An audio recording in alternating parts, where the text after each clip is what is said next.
Hello learners, welcome to चलते। यहाँ पर हम ऑर्गेनाइजेशनल बिहेवियर से रिलेटेड कुछ एमसीक्यूज़ प्रैक्टिस करेंगे। तो कई सारे पार्ट्स हम लेकर आएंगे और डिफरेंट डिफरेंट एमसीक्यूज़ प्रैक्टिस करेंगे। तो ऑर्गेनाइजेशनल बिहेवियर के डिफरेंट इंपॉर्टेंट कॉन्सेप्ट्स पर हमने थ्योरेटिकल वीडियो बना रखा है। तो आपको जो है नीचे डिस्क्रिप्शन में लिंक मिल जाएगा या फिर आई बटन पर आपको प्लेलिस्ट का लिंक मिल जाएगा, उसको जरूर देखें, क्योंकि अगर आपका कॉन्सेप्ट क्लियर होगा, थ्योरी क्लियर होगी, तो आप एमसीक्यूज़ आसानी से प्रैक्टिस कर सकेंगे। तो चलिए स्टार्ट करते हैं। तो सबसे पहला क्वेश्चन है, Hawthorne studies is related to which stages of the organisational behaviour evolution. तो आपने हॉथॉर्न स्टडीज़ पढ़ा होगा, मैनेजमेंट कॉन्सेप्ट में भी पढ़ा होगा, ठीक है। तो वहाँ पे आपने देखा होगा कि ह्यूमन रिलेशन अप्रोच में जो है हॉथॉर्न एक्सपेरिमेंट कंडक्ट कराया गया था। एल्टॉन मायो, ELTONMAYO, एल्टॉन मायो ने 1924 से 1932 के बीच में 4 डिफरेंट एक्सपेरिमेंट किए थे। इल्यूमिनेशन, रिले असेंबली, इंटरव्यूइंग और बैंक वायरिंग टेस्ट। तो 4 टेस्ट किए थे, उसमें ह्यूमन रिलेशन अप्रोच को जो है उनको फाइंड आउट करने की कोशिश की गई थी। मोटिवेशन, जो इंडिविजुअल हैं वर्क प्लेस में, उनको कैसे मोटिवेट किया जा सके, उसके ऊपर जो है एल्टॉन मेयो ने हॉथॉर्न एक्सपेरिमेंट किया था। तो ये किससे रिलेटेड था? ये ह्यूमन रिलेशन से रिलेटेड था। क्लियर? तो यहाँ पे आपको ऑप्शन दिया गया है, industrial revolution, scientific management, organisational behaviour and human relation movement. तो Hawthorne studies is related to which stage of the organisational behaviour? That is option D, human relation movement. तो ये ह्यूमन रिलेशन मूवमेंट से related था। Clear? Next question है, in present context challenges of OBR। तो present context में, present time पे जो organizational behaviour के चैलेंजेस हैं वो क्या क्या हैं? एम्प्लॉय एक्सपेक्टेशन, यानी कि एम्प्लॉय की एक्सपेक्टेशन क्या है, ये चैलेंज है OB के लिए। वर्कफोर्स डाइवर्सिटी, एक वर्क प्लेस पे डिफरेंट डिफरेंट कैटेगरी के डिफरेंट डिफरेंट टाइप के लोग काम कर रहे हैं, ये चैलेंज है। ग्लोबलाइजेशन, यानी कि अब जो है अपनी कंट्री के साथ साथ बाहर के कंट्रीज़ में भी लोग जा रहे हैं, बाहर की कंट्रीज़ के लोग आपके कंट्री में आ रहे हैं, ये भी प्रॉब्लम है। या फिर ऑल ऑफ द अबव। तो देखा जाए तो प्रेजेंट सिनेरियो में ऑर्गेनाइजेशनल बिहेवियर में ये तीनों ही चैलेंजेज हैं, एम्प्लॉय की एक्सपेक्टेशन, वर्कफोर्स डाइवर्सिटी और ग्लोबलाइजेशन। ये तीनों ही चैलेंजेज है और इन तीनों को ही मैनेज करना जो है इंपॉर्टेंट होता है किसी भी ऑर्गेनाइजेशन के लिए। तो करेक्ट ऑप्शन क्या हो जाएगा? Option D, all of the above. Clear? Next है, meso organisation behaviour is related with which. तो मेजो ऑर्गेनाइजेशन बिहेवियर किससे रिलेटेड है? देखिए 3 लेवल होते हैं, माइक्रो, मेजो एंड मैक्रो। तो मेजो मतलब कि मिडिल। ऑर्गेनाइजेशन बिहेवियर में भी जो है 3 ऑर्गेनाइजेशन बिहेवियर में 3 लेवल पे फोकस किया जाता है, इंडिविजुअल, ग्रुप एंड ऑर्गेनाइजेशन। तो इंडिविजुअल क्या हो गया? Micro level. ग्रुप क्या हो गया? Middle level. और ऑर्गेनाइजेशन क्या हो गया? मैक्रो लेवल, यानी कि लार्ज लेवल। क्लियर? तो यहाँ पे मेजो ऑर्गेनाइजेशन बिहेवियर के बारे में पूछा है, तो मेजो ऑर्गेनाइजेशन बिहेवियर किस पे फोकस करेगा? मिडिल वाले पे। तो मिडिल लेवल कौन सा है? Group behaviour. तो यहाँ पे करेक्ट ऑप्शन क्या हो जाएगा? Option B, group behaviour. तो individual behaviour micro level, group behaviour middle level, organisational behaviour macro level यानी लार्ज लेवल। तो ऑप्शन बी यहाँ पे करेक्ट हो जाएगा, क्योंकि मेजो पूछा है। तो मेजो ऑर्गेनाइजेशनल बिहेवियर के लिए ग्रुप बिहेवियर माइक्रो होता, तो इंडिविजुअल बिहेवियर मैक्रो होता, तो ऑर्गेनाइजेशनल बिहेवियर। तो यहाँ पे क्या होगा? Correct option option B. Next question है, leadership motivates the people to work and not the power of money, this concept is related to. तो लीडरशिप जो है वो पीपल को मोटिवेट करता है काम करने के लिए, ना कि पैसे का पावर।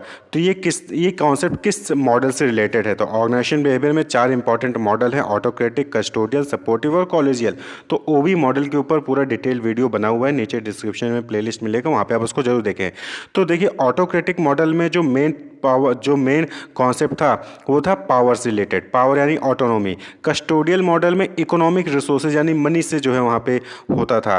कॉलेजियल मॉडल में पार्टनरशिप, टीम वर्क पे फोकस किया गया। लेकिन सपोर्टिव मॉडल में लीडरशिप आया है, यानी कि यहाँ पे सपोर्ट, लीडरशिप यानी लीड करना, यानी सपोर्ट करना लोगों को, तो लीडरशिप आया। तो leadership motivates the people to work and not the power of money. तो ये कॉन्सेप्ट किससे रिलेटेड हो जाएगा? ऑप्शन सी, सपोर्टिव मॉडल से।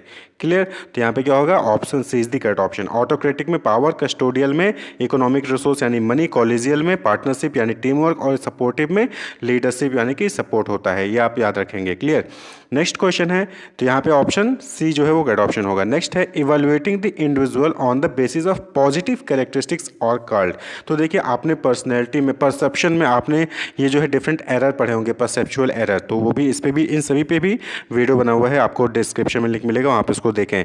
तो स्टीरियोटाइपिंग में क्या होता है कि स्टीरियोटाइपिंग में क्या होता है कि आप किसी ग्रुप के लिए जो है एक कॉमन थॉट बना लेते हो और उसी थॉट के अकॉर्डिंग जो उस ग्रुप में अलग अलग मेंबर हैं उनको जो है आप उनको जज करते हो।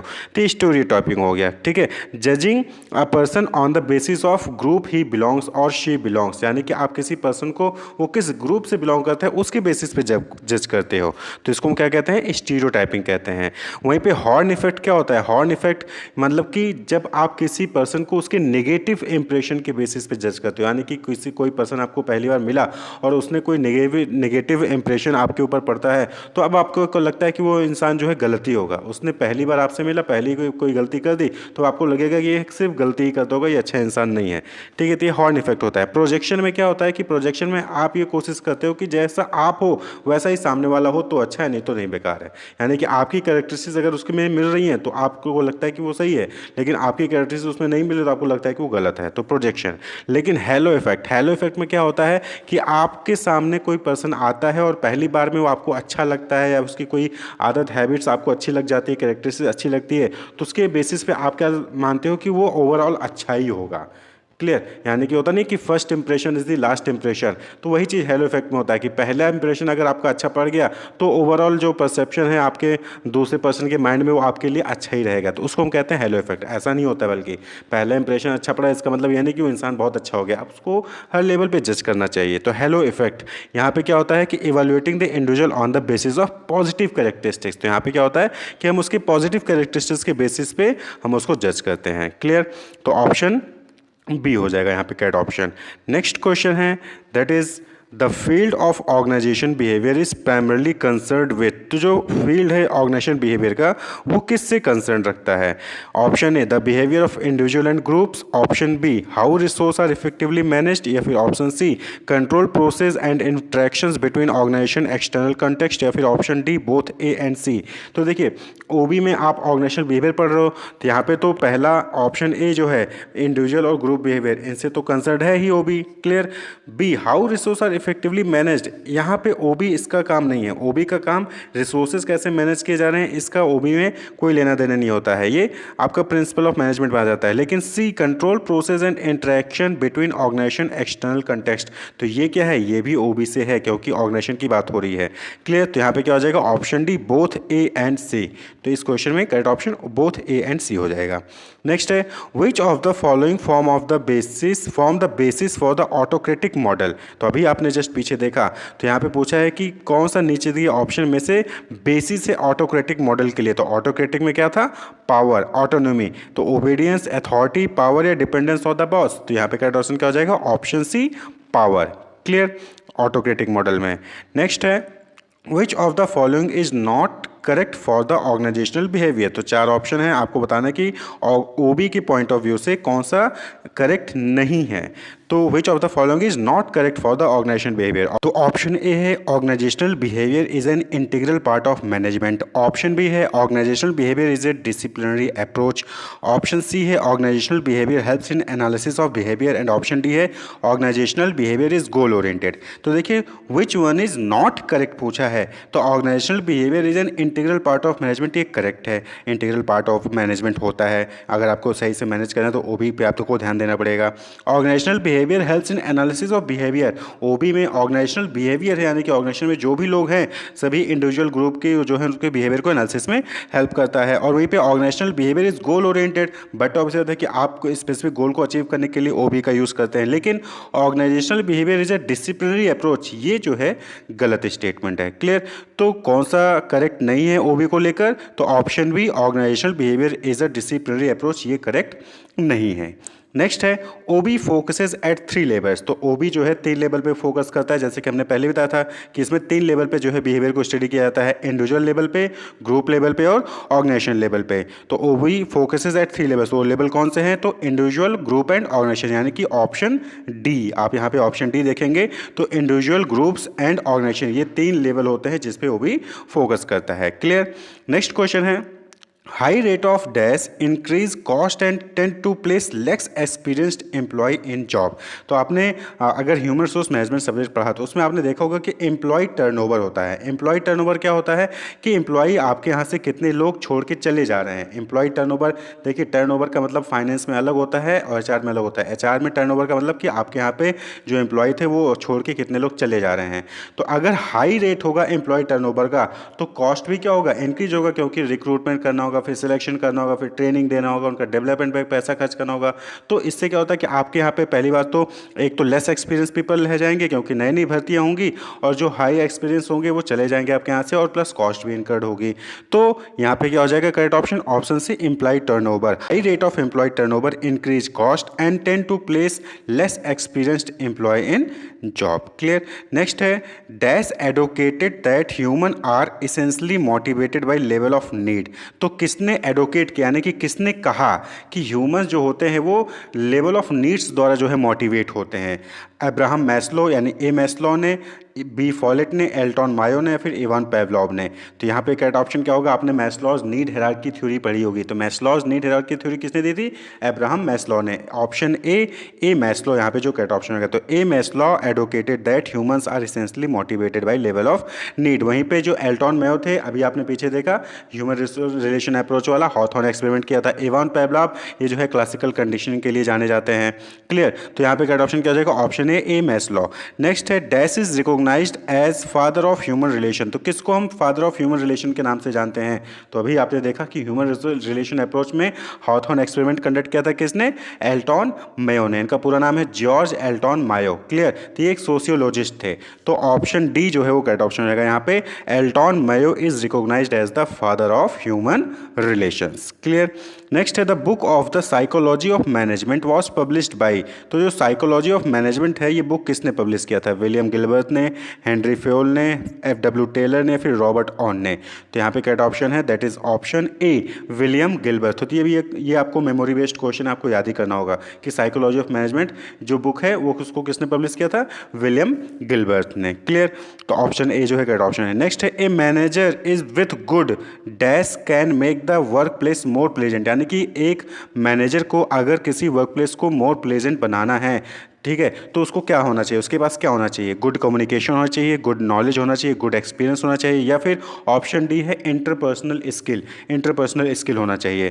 तो देखिए एक वर्क प्लेस पे अगर आपको प्लेस को प्लेजेंट बनाना है तो आपके पास इंटरपर्सनल स्किल्स होनी चाहिए, यानी कि एक व्यक्ति से दूसरा व्यक्ति किस तरीके से बात करता है, किस तरीके से बिहेवियर शो करता है, वो चीज़ होनी चाहिए। अगर इंटरपर्सनल स्किल्स हैं तो फिर आसानी से आप जो है किसी भी वर्क प्लेस को मैनेज कर पाओगे। क्लियर। तो यहाँ पे क्या हो जाएगा? ऑप्शन डी इंटरपर्सनल स्किल अगर है किसी मैनेजर के पास तो a manager with good interpersonal skill can make the work place more pleasant.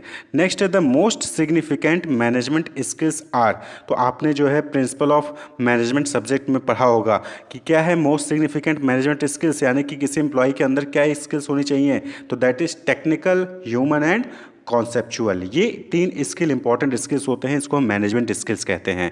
तो यहाँ पे आप देखेंगे तो ऑप्शन ए है टेक्निकल, ह्यूमन एंड कॉन्सेप्चुअल, यही करेक्ट ऑप्शन है। Technical, behavioural and conceptual, systematic, human conceptual, technical, human cognitive, ये ऑप्शन बी सी डी तीनों गलत है।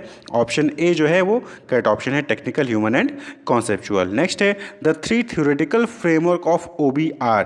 तो थ्योरेटिकल फ्रेमवर्क जो ऑर्गेनाइजेशनल बिहेवियर का है वो 3 कौन से हैं? Cognitive, social, technical, cognitive, behaviour, social, leadership, attribution, motivation, attribution, perception and motivation. तो 3 थ्योरेटिकल फ्रेमवर्क, ये भी आपको याद करना होगा। 3 थ्योरेटिकल फ्रेमवर्क जो है ओबी के वो कौन से हैं? कॉग्निटिव, बिहेवियरिस्टिक एंड सोशल, यानी कि ऑप्शन बी जो है वो करेक्ट ऑप्शन है। वहीं पे ओबी में 3 लेवल कौन से हैं? That is individual, group and organization. याद रखिएगा कि ओबी में 3 level, individual, group and organization. और वहीं पे थ्योरेटिकल फ्रेमवर्क ऑफ ओबी के 3 कौन से हैं? तो cognitive, behavioristic and social. Clear. Option B. Next है the structure of an OB model include 3 level of analysis, individual, group and organization system, issues that influence all 3 level in various ways and thus affect behavioural dynamics are.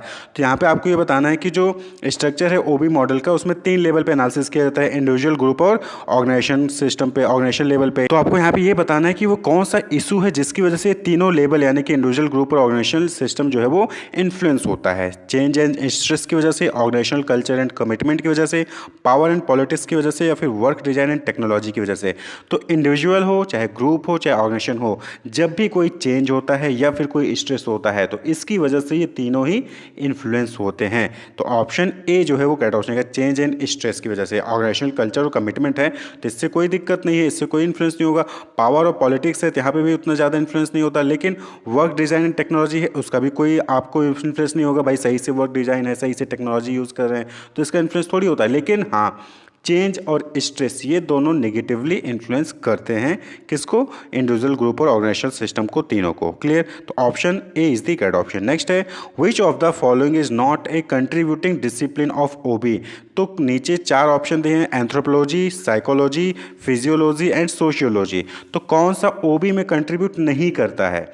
तो देखिए anthropology क्या होता है, that is study of human societies and culture and development. तो anthropology को हम क्या कहते हैं, study of human society and culture and development. तो ये तो ऑर्गेनाइजेशनल बिहेवियर से रिलेटेड है। नेक्स्ट है साइकोलॉजी। साइकोलॉजी का मतलब क्या होता है कि study of human mind and function, यानी कि ह्यूमन का माइंड कैसे क्या करता है, कैसे फंक्शन करता है, उसकी स्टडी को हम साइकोलॉजी कहते हैं। सोशियोलॉजी, आप यहाँ पे पता ही है कि सोशियो क्या होता है कि focus on society, human social behaviour, social interaction. तो ये सोशियोलॉजी हो गया। तो ए, बी और डी ये तीनों ही क्या है, ये कंट्रीब्यूट करते हैं। क्वेश्चन में पूछा है कि कौन सा कंट्रीब्यूट नहीं करता है, तो दैट इज फिजियोलॉजी। फिजियोलॉजी क्या है, ये ब्रांच ऑफ बायोलॉजी है that deals with normal function of living organism. तो ये क्या है, ये बायोलॉजी से रिलेटेड है फिजियोलॉजी, जहाँ पे क्या होता है, ब्रांच है बायोलॉजी का, जहाँ पे नॉर्मल फंक्शन है लिविंग ऑर्गेनिज्म का, उसको जो है स्टडी किया जाता है। क्लियर, तो फिजियोलॉजी वो डील नहीं करता है, वो कंट्रीब्यूट नहीं करता है ओबी में। तो ऑप्शन सी जो है यहाँ पे करेक्ट ऑप्शन रहेगा। नेक्स्ट क्वेश्चन है Dash is the sequence of psychological steps that a person uses to organize and interpret information from the outside world।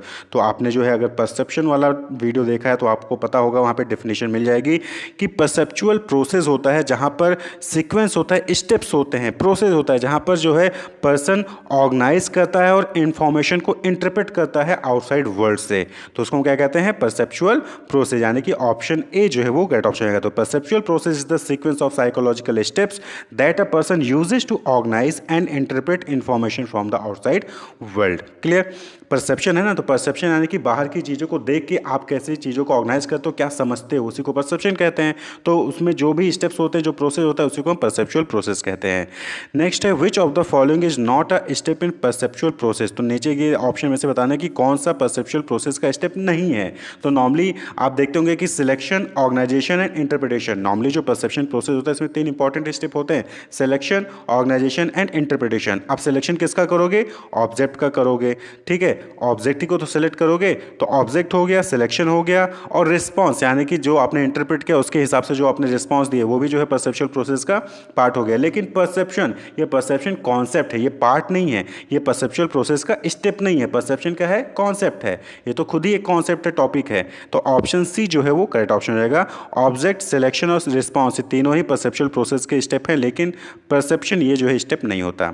Next है putting people into a convenient group on basis of some characteristics and make an assumption to perceive is called as. तो अभी हमने पहले ही discuss किया कि stereotyping में क्या होता है कि आप जो है किसी पर्सन के बारे में जो भी अजम्पशन बनाते हो, जो भी परसेप्शन बनाते हो, वो उस बेसिस पे बनाते हो कि वो किस ग्रुप से बिलोंग करता है।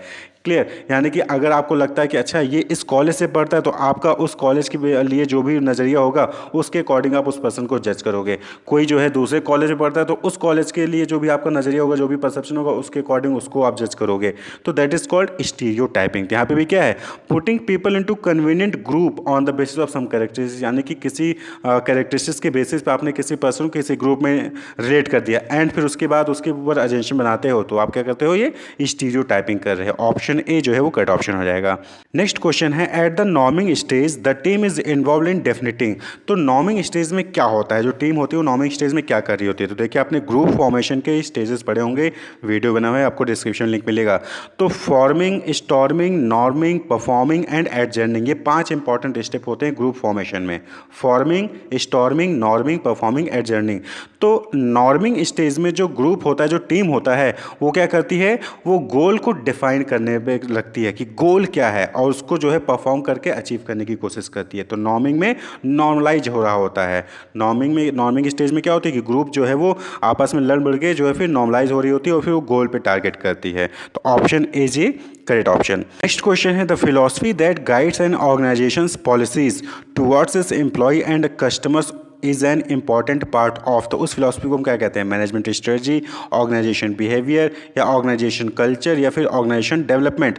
तो उसको कहते हैं हम option C organization culture. Organization culture होता है, ऑर्गेनाइजेशन कल्चर ही वो फिलॉसफी है जो कि ऑर्गेनाइजेशंस के पॉलिसीज़ को गाइड करती है कि किस तरीके से एम्प्लॉय और कस्टमर को डील करना है। क्लियर? तो ऑर्गेनाइजेशन कल्चर, ऑप्शन सी जो है गलत ऑप्शन होगा। नेक्स्ट है embodies A team concept dash embodies a team concept is based on the principle of mutual contribution by employer and employees। तो यहाँ पे देखिए बात हो रही है mutual contribution of employer and employees. तो किस मॉडल में होता है कि जहाँ पे एम्प्लॉयर और एम्प्लॉयज़ जो है म्यूचुअल कॉन्ट्रीब्यूट करते हैं, तो ये क्या होगा? पार्टिसिपेटिव। पार्टिसिपेटिव किस में होता है? कॉलेजियल मॉडल में। तो ऑप्शन डी जो है यहाँ पे कैट ऑप्शन हो जाएगा। ऑटोक्रेटिक में पावर होता है, कस्टोडियल में क्या होता है? वहाँ पे कस्टडी यानी कि वहाँ पे इकोनॉमिक रिसोर्स होता है, सपोर्टिव में लीडरशिप होता है, कॉलेजियल में पार्टनरशिप होता है। तो पार्टनरशिप यानी कि collegial model embodies a team concept is based on the principle of mutual contribution by employer and employees. तो option D is a correct option. Next है forces affecting organization behaviour are. तो कौन से force होते हैं जो कि ओबी को अफेक्ट करते हैं? पीपल, एनवायरमेंट, टेक्नोलॉजी, या फिर ऑल ऑफ द अबव। तो देखिए 4 इंपॉर्टेंट फैक्टर्स होते हैं जो कि ओबी को अफेक्ट करते हैं, people, environment, technology and structure. तो ये 4 इंपॉर्टेंट फैक्टर होते हैं। आपको कॉम्प्लेक्स सेट ऑफ की फैक्ट फोर्सेज हैं, इसको याद रखिएगा, people, environment, technology and structure. तो यहाँ पे ऑल ऑफ द एबव हो जाएगा, ऑप्शन डी। तो ऑल ऑफ द एबव यानी कि पीपल, एनवायरमेंट, टेक्नोलॉजी तीनों ही अफेक्ट करते हैं ऑर्गेनाइजेशन बिहेवियर को।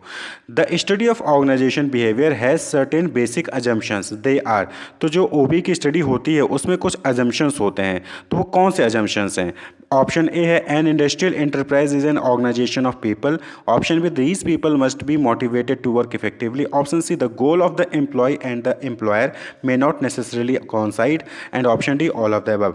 तो ओबी में ये तीनों ही क्या हैं? ये तीनों ही अजम्पशंस हैं। भाई पहला, आप ऑर्गेनाइजेशन बिहेवियर करने जा रहे हो तो सबसे पहली चीज़ कि industrial enterprise is an organization of people. आप ये मान के चलोगे ना कि जो इंडस्ट्रियल ऑर्गेनाइजेशन है वो ऑर्गेनाइजेशन ऑफ पीपल है वहाँ पे उनका ऑर्गेनाइजेशन है। These people must be motivated to work effectively. और ये जो पीपल हैं ऑर्गेनाइजेशन में वो मोटिवेटेड होने चाहिए कि वो अच्छे से काम करें।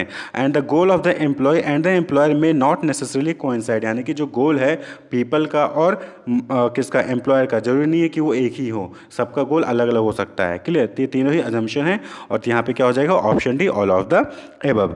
नेक्स्ट क्वेश्चन है the fourth stage of group development is. तो ग्रुप डेवलपमेंट या ग्रुप फॉर्मेशन की स्टेज अभी हमने पहले बताया कि forming, storming, norming, performing and adjourning. तो फोर्थ स्टेज कौन सा होता है ग्रुप डेवलपमेंट का? That is option D performing. Clear? Forming, storming, norming and then performing, और फिर लास्ट में आता है एडजर्निंग। क्लियर? तो मेंबर फील सेटिस्फैक्शन इन टीम प्रोग्रेस। तो परफॉर्मिंग में क्या होता है कि यहाँ पे जो ग्रुप मेंबर होते हैं वो अपने गोल को अचीव करने के लिए परफॉर्म करते हैं, यानी कि एक्टिविटीज़ को कंडक्ट करते हैं, परफॉर्म करते हैं, परफॉर्मिंग। तो ये फोर्थ स्टेज होता है किसका? ग्रुप डेवलपमेंट का। तो इस वीडियो में इतना ही। Wish you all the best, keep watching.